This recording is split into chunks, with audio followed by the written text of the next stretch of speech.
بسم اللہ الرحمن الرحیم اللہ ولی الذین آمنوا یخرجهم من الظلمات إلى النور والذین کفروا اولیاؤهم الطاغوت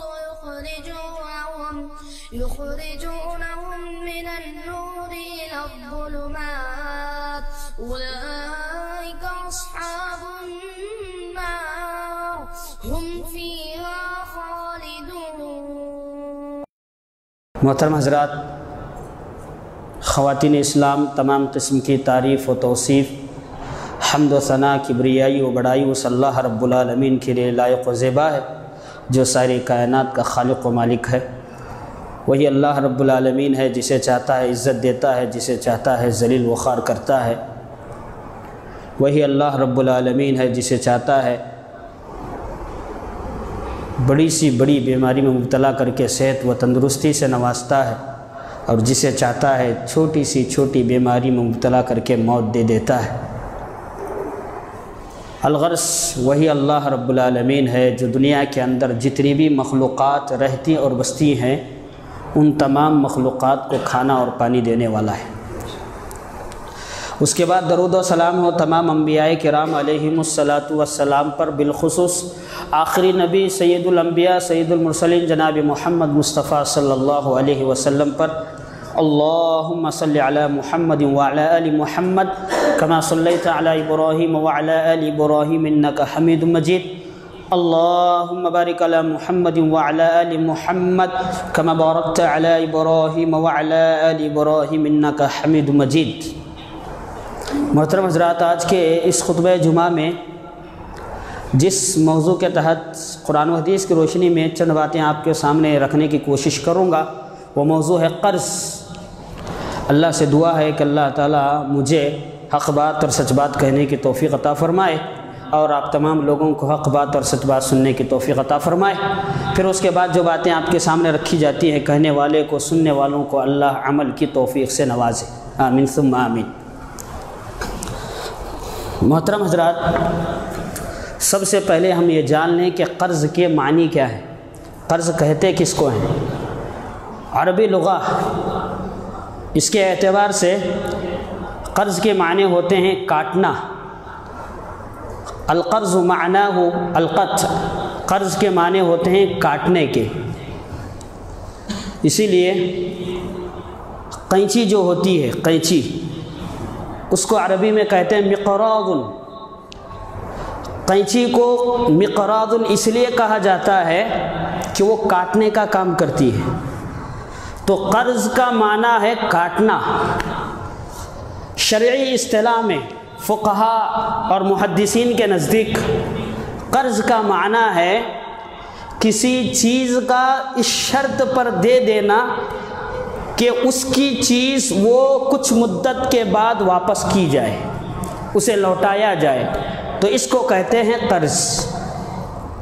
یہاں سمجھنے والی بات یہ ہے کہ قرض کا ایک معنی تو کاٹنے کے ہیں، لیکن یہاں قرض کو قرض کیوں کہا گیا، اس کے اندر کاٹنے والی بات کیا ہوتی ہے۔ اس سلسلے میں علامہ عینی اپنی کتاب کے اندر لکھتے ہیں کہ قرض کو قرض اس لیے کہا جاتا ہے کہ جو قرض دینے والا ہوتا ہے، اپنے سامنے والے کو جو قرض دیتا ہے، تو اس کے مال میں سے، اس کی چیز میں سے کمی ہو جاتی ہے، کٹ جاتی ہے، اسی لیے اس کو قرض کہا گیا۔ اب آئیے ہم دیکھیں قرآن و حدیث میں اس کی حیثیت کیا ہے۔ قرآن و حدیث میں قرض لینا، ادھار دینا، کیا شریعت میں اس کی پرمیشن ہے، اجازت ہے؟ قرآن و حدیث کا جب ہم مطالعہ کرتے ہیں تو ہمیں یہ بات معلوم ہوتی ہے کہ قرآن و حدیث میں ادھار لینا، ادھار دینا، یہ سلسلہ پایا جاتا ہے۔ چنانچہ سنن نسائی کی حدیث ہے، حدیث کے راوی حضرت عبداللہ رضی اللہ عنہ وہ کہتے ہیں کہ پیارے نبی صلی اللہ علیہ وسلم نے ایک مرتبہ مجھ سے 40,000 کا مطالبہ کیا۔ اللہ کے نبی صلی اللہ علیہ وسلم نے مجھ سے 40,000 کا مطالبہ کیا کچھ مدت کے لیے، اور میں نے پیارے نبی صلی اللہ علیہ وسلم کو 40,000 دے دیے، لیکن تھوڑی سی مدت ختم ہونے کے بعد آپ صلی اللہ علیہ وسلم نے وہ 40,000 مجھے واپس کر دیا، اور واپس کرتے ہوئے پیارے نبی صلی اللہ علیہ وسلم نے مجھے دعا دی اور کہا کہ اللہم بارک فی اہلک و مالک، اللہ تعالیٰ تمہارے اہل میں تمہارے مال میں برکت عطا فرمائے۔ اور اس کے بعد میں پیارے نبی صلی اللہ علیہ وسلم نے حضرت عبداللہ رضی اللہ عنہ سے کہا کہ اے عبداللہ، جو انسان قرضہ لیتا ہے اس کو چاہیے کہ ضرور جب وہ قرضہ لوٹانے کے لیے، ادھار لوٹانے کے لیے جاتا ہے تو اس کو چاہیے کہ اس کو دعا دے، اس کی تعریفیں بیان کرے، اور اللہ تبارک و تعالیٰ کی بھی تعریف بیان کرے۔ یہ اس کا حق بنتا ہے، جو قرض لے کے گیا ہے اس کا حق بنتا ہے۔ سنن نسائی کی حدیث ہے۔ تو اس حدیث سے ہمیں کیا بات معلوم ہوتی ہے؟ اس حدیث سے بات معلوم ہوتی ہے پیارے نبی صلی اللہ علیہ وسلم بھی ادھار اور قرض لیا کرتے تھے، اور اللہ کے نبی صلی اللہ علیہ وسلم کے ساتھ رہنے والے صحابہ کرام یہ بھی آپس میں لین دین اور قرض ادھار لینا دینا ان کے درمیان بھی چلا کرتا تھا۔ اور کیسے چلا کرتا تھا؟ سبحان اللہ، صحیح مسلم کی ایک حدیث ہے، حضرت کعب بن مالک رضی اللہ عنہ، انہوں نے ابن ابی حضرت رضی اللہ عنہ ایک صحابی ہیں، بطور قرض ان کو کچھ چیز دے دیا تھا، بہت مدت ہو گئی انہوں نے ادا نہیں کیا، صحیح مسلم کی حدیث ہے۔ ایک مرتبہ ہوا ایسا کہ مسجد کے اندر صحابہ کرام بیٹھے ہوئے تھے، حضرت کعب بن مالک رضی اللہ عنہ نے ان کو جو ہے قرض واپس مانگا، دیکھو جی میرا قرض تم نے لیا تھا، مجھے واپس چاہیے، دے دو قرض۔ تو دونوں کے درمیان میں بحث و مباحثہ ہونے لگی، اور بات اتنی لمبی ہو گئی، اتنی زوردار ہوئی کہ پیارے نبی صلی اللہ علیہ وسلم جب گھر میں بیٹھے ہوئے تھے، اللہ کے نبی صلی اللہ علیہ وسلم کو یہ شور و غل آنے لگا، اور اللہ کے نبی صلی اللہ علیہ وسلم نے زور سے گھر کے اندر بیٹھ کر کہا، یا کعب، اے کعب۔ پیارے نبی صلی اللہ علیہ وسلم کی آواز سن کر انہوں نے کہا، لبیک و سعدیک یا رسول اللہ، اے اللہ کے نبی صلی اللہ علیہ وسلم میں حاضر ہوں، بتائیے۔ پیارے نبی صلی اللہ علیہ وسلم نے کہا کہ اے کعب، ان کو قرضہ جو تم دیے ہو، آدھا قرضہ ان کو معاف کر دو، آدھا جو باقی ہے اس کو لے لو۔ حضرت کعب بن مالک رضی اللہ عنہ نے کہا، اللہ کے نبی صلی اللہ علیہ وسلم، پہلے سے میں نے آدھا قرضہ معاف ہی کر دیا ہے، یہ جو بحث ہو رہی ہے، یہ جو بات چیت ہو رہی ہے، آدھے قرضے کے بارے میں ہی ہو رہی ہے۔ اللہ کے نبی صلی اللہ علیہ وسلم نے ان کی بات سنی تو حضرت ابن ابی حضرت رضی اللہ عنہ سے کہا کہ ان کا قرضہ واپس لوٹا دو۔ اس کے بعد انہوں نے وہ قرضہ لوٹا دیا۔ تو پتہ کیا چلا؟ اللہ کے نبی صلی اللہ علیہ وسلم کے زمانے میں اللہ کے نبی صلی اللہ علیہ وسلم نے خود قرض لیا ہے، اور اللہ کے نبی صلی اللہ علیہ وسلم کے ساتھ تربیت پانے والے صحابہ کرام، انہوں نے بھی آپس میں ادھار کا لین دین کیا ہے، یہ لوگ بھی قرض لیا کرتے تھے، قرض دیا کرتے تھے۔ یہاں ایک اور بات معلوم کرنے کی یہ ہے، کیا یہ سسٹم قرض کا، ادھار کا لینا دینا اللہ کے نبی صلی اللہ علیہ وسلم سے ہی ہے یا اس سے پہلے بھی تھا؟ قرآن و حدیث کا مطالعہ کرنے سے ہمیں بات معلوم ہوتی ہے، اللہ کے نبی صلی اللہ علیہ وسلم کے زمانے سے نہیں بلکہ اللہ کے نبی صلی اللہ علیہ وسلم کے زمانے سے پہلے بھی قرض لینا دینا یہ سلسلہ چالو تھا۔ کیسے؟ صحیح بخاری کی حدیث ہے، اللہ کے نبی صلی اللہ علیہ وسلم فرماتے ہیں کہ ایک آدمی بنو اسرائیل میں جو بہت قرض دیا کرتا تھا لوگوں کو، مشہور تھا، معروف تھا، تو معمول کے مطابق ایک آدمی اس کے پاس آیا قرض لینے کے لیے، ادھار لینے کے لیے۔ صحیح بخاری کی حدیث ہے، آپ نے شاید وہ واقعہ سنا ہوگا بارہا۔ تو بہرحال یہ آدمی قرض دیتا ہے، دیتے ہوئے پوچھتا ہے کہ تیرا گواہ کون ہے، تیرا کفیل کون ہے؟ تو وہ آدمی قرض لینے والا کہتا ہے، کفا باللہ شہیدہ، کفا باللہ کفیلا، میرا کفیل، میرا گواہ اللہ رب العالمین ہے۔ جب یہ بندہ اللہ کا واسطہ دیتا ہے تو وہ آدمی اسے قرض اٹھا کے دے دیتا ہے کچھ مدت کے لیے۔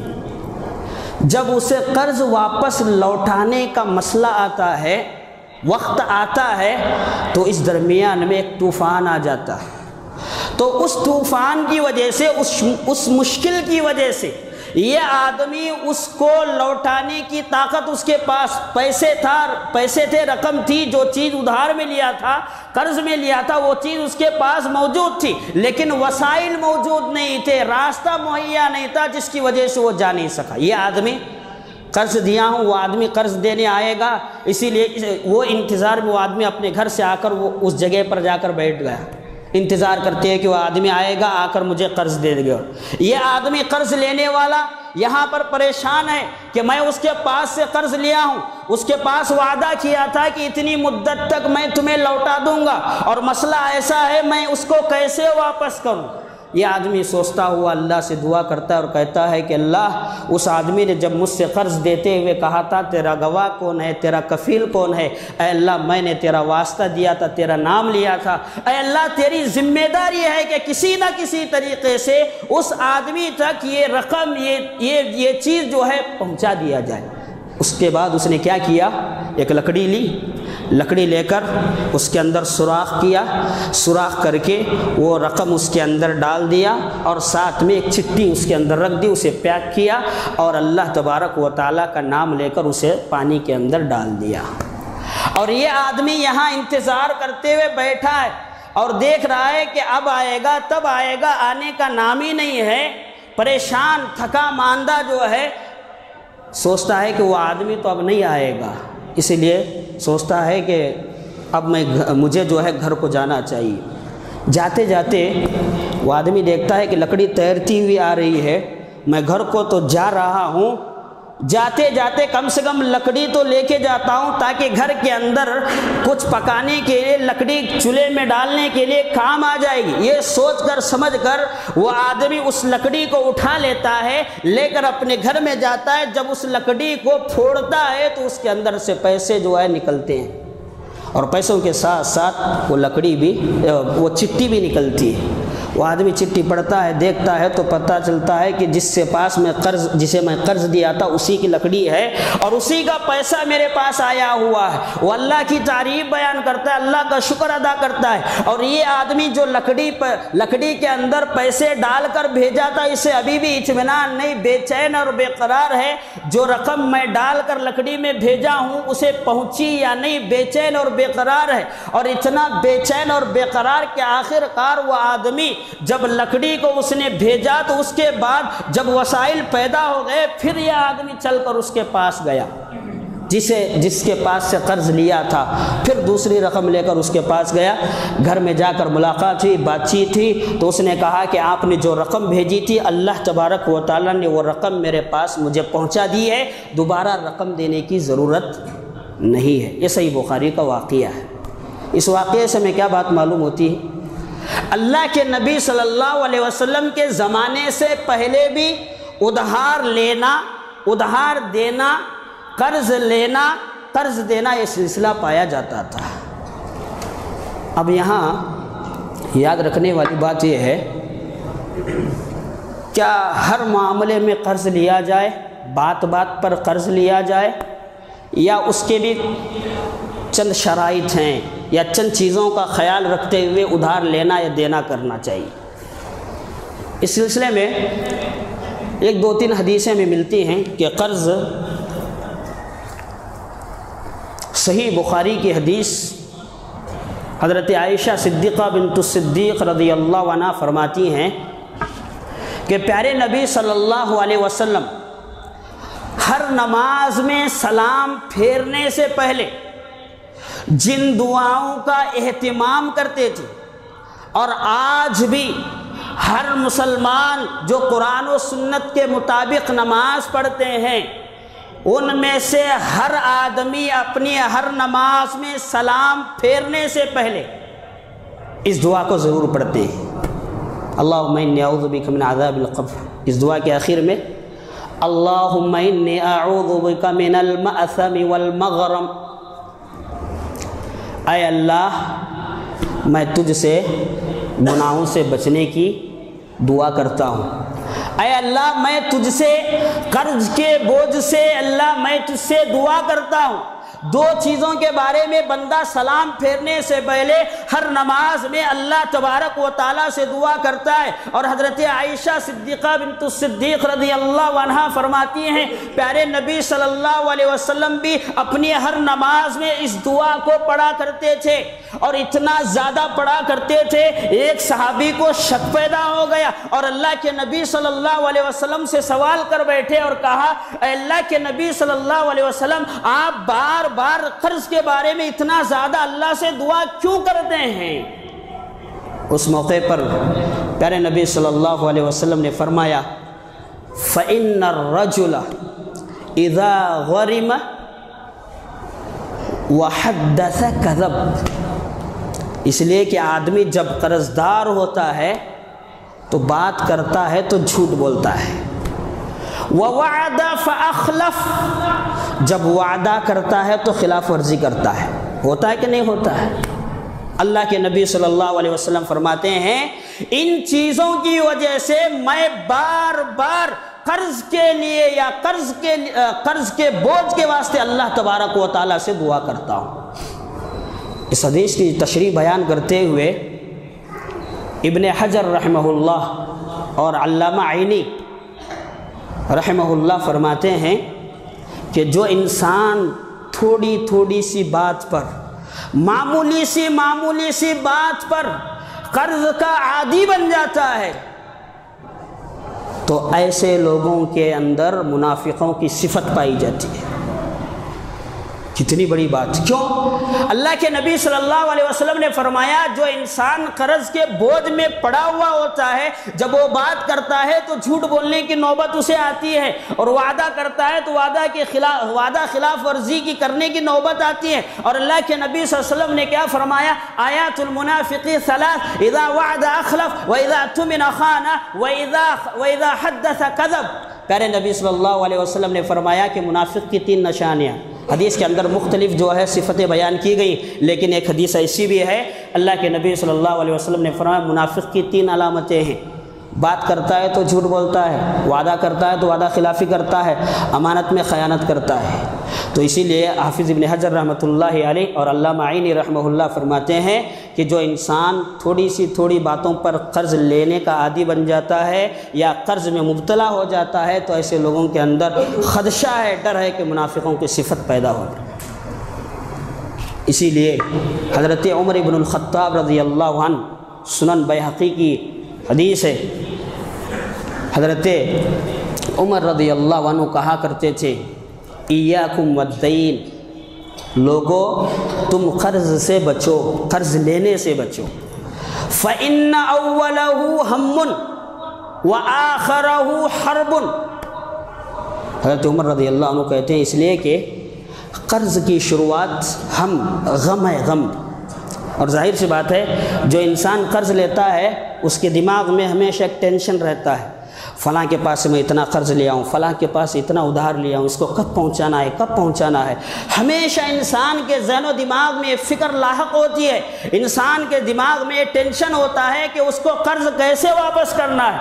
اسی لیے حضرت عمر رضی اللہ عنہ فرماتے ہیں کہ قرض کی شروعات، قرض کی ابتدا غم ہے، وآخرہ حرب، اور اس کا انجام کیا ہے؟ ناداری ہے، یا یوں کہہ لیجئے کہ کبھی کبھار قرض کے معاملے میں دینے والا صحیح وقت پر نہیں دیتا ہے تو ہوتا کیا ہے؟ لڑائی ہوتی ہے، جھگڑے ہوتے ہیں، فساد ہوتا ہے۔ اسی لیے حضرت عمر رضی اللہ عنہ کہتے تھے کہ ایاکم والدین، تم قرض لینے سے بچو۔ اب اگر ہم قرض لیتے ہیں تو قرض لینے کے لیے کن باتوں کا پاس و لحاظ رکھنا ضروری ہے؟ بہت ساری باتیں، تین بنیادی باتیں میں آپ کے سامنے رکھوں گا۔ سب سے پہلی چیز، قرض لینے والے کو چاہیے کہ وہ قرض لیتا ہے تو آئندہ پورا قرض دینے کے اس کے پاس امکانات ہوں، تبھی جا کر اتنی رقم قرض یا اتنی چیز بطور قرض دوسروں کے پاس لے لے۔ اس کے پاس امکانات ہی نہیں ہیں، جا کر جو ہے بے حساب قرض لیتا ہے، بے حساب قرض کی چیزیں لے لیتا ہے، تو اس کو چاہیے کہ ایسا نہ کرے۔ اسی طریقے سے اگر کوئی بندہ قرض لیتا ہے تو قرض لینے کے وقت اس کی نیت یہ ہو کہ میں اس کے قرض کو واپس لوٹاؤں گا۔ اگر یہ نیت کے ساتھ قرض لیں گے اللہ تبارک و تعالی وسائل پیدا کرے گا، اللہ تبارک و تعالی راستے پیدا کرے گا۔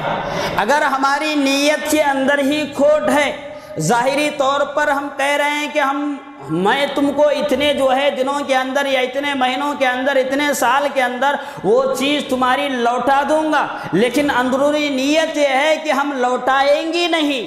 انما الاعمال بالنیات، اعمال کا دار و مدار نیتوں پر ہے، اللہ تعالیٰ اچھے طریقے سے جانتا ہے۔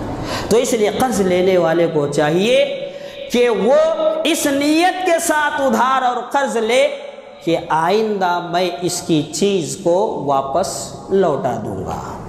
تیسری چیز، قرض لینے والے کو چاہیے کہ جائز جو کام ہے قرآن اور صحیح حدیث کی روشنی میں جو جائز کام ہیں ان جائز کام کو پورا کرنے کے لیے اس کے پاس رقم نہیں ہے، قرض کے علاوہ دوسرا چارہ نہیں ہے، تو ایسے موقع پر اسے قرض لینا چاہیے۔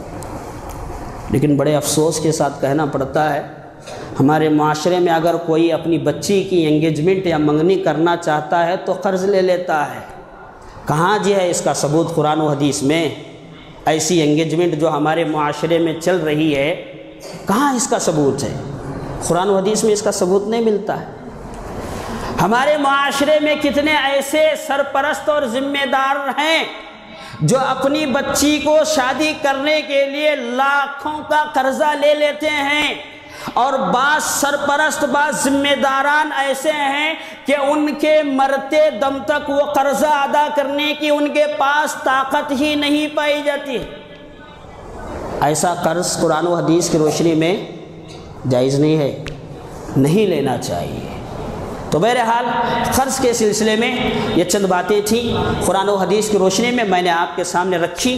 مزید اور باتیں، اگر کوئی بندہ قرض دے رہا ہے واپس اسے دینے کے لیے وقت لگتا ہے تو اس کی اگر کوئی بندہ قرض دینے والا اسے سامنے والے کو مہلت دیتا ہے، ٹائمنگ دیتا ہے، تو اس کی فضیلت کیا ہے؟ بے شمار حدیثیں ہیں۔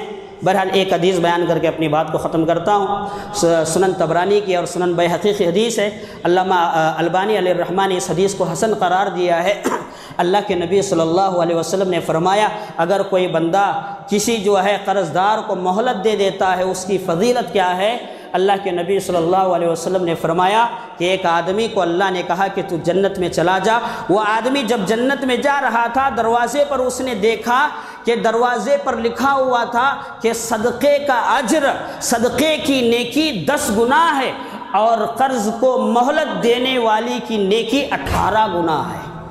کتنی بڑی فضیلت ہے اور کتنا بڑا جو ہے درجہ اور کتنا بڑا اجر اللہ تبارک و تعالیٰ نے قرض دار کو مہلت دینے والوں کے لیے رکھا ہے۔ اللہ سے دعا ہے کہ اللہ تعالیٰ ہم تمام مسلمانوں کو صحیح معنوں میں قرآن اور صحیح حدیث کے مطابق دنیا کی زندگی گزارنے اور اس دنیا سے رخصت ہونے کی توفیق عطا فرمائے۔